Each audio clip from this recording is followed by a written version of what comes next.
of 20-year-old Noah Immanuel Walter, who during a drug deal shot another guy and killed him. And apparently, stand your ground, and this happened in South Carolina. Apparently, stand your ground does not count when you're doing a drug deal. So, this is how the story went. A York County man has been sentenced to 10 years in prison after killing a teenager who prosecutors say was trying to rob him during a drug deal near Lake Wylie. Noah Emmanuel Walter could not claim self-defense under South Carolina's stand your ground law because Walter was selling drugs at the time. Walter pleaded guilty to involuntary manslaughter and a drug charge in York County Criminal Court in a negotiated plea deal from the July 26th shooting of Nathan Antonio Martinez. It was just a 16-year-old kid.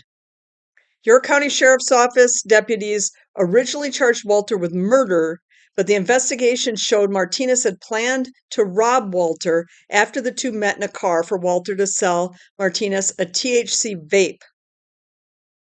So Walter then told officers that Martinez pulled a gun on him, so he shot Martinez during this THC vape exchange.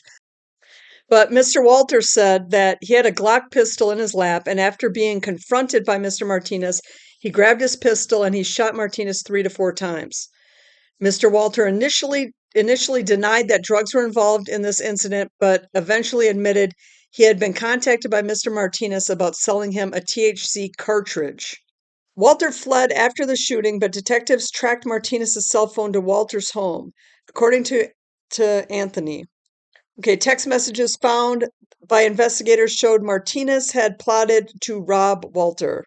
If Walter hadn't been selling drugs, he would have almost certainly been immune from prosecution under the state's stand your ground law.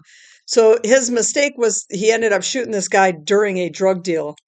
State laws says that the stand your ground does not apply when someone who uses deadly force is engaged in an unlawful activity or is using the dwelling, residence, or occupied vehicle to further an unlawful activity. Walter, while he was in court, offered his condolences to the family. I would also like to apologize to my family and the Martinez family for everything I put them through. He told this to the judge, and I hope that one day they can find it in their hearts to forgive me. Walter, who had been jailed without bail since his arrest, gets 145 days credit towards the 10-year sentence. So he gets 10-year sentence for manslaughter, involuntary manslaughter, on what is a clear case of self-defense, except for the fact that he was in the midst of a drug deal. So this is another one of those that I'm not gonna vouch and start saying that I think drug dealers should get off when they have to shoot somebody, but it still is self-defense regardless of what you're doing. To some degree, you could I feel like you could almost argue this either way. I mean, he's a drug dealer, so him going to prison for 10 years, no loss to society.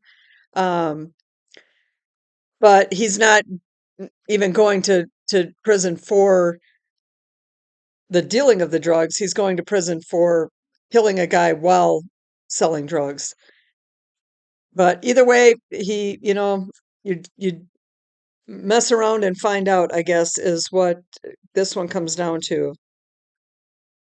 If the criminal does not fear the police, a judge, or prison, he must be taught to fear his victims.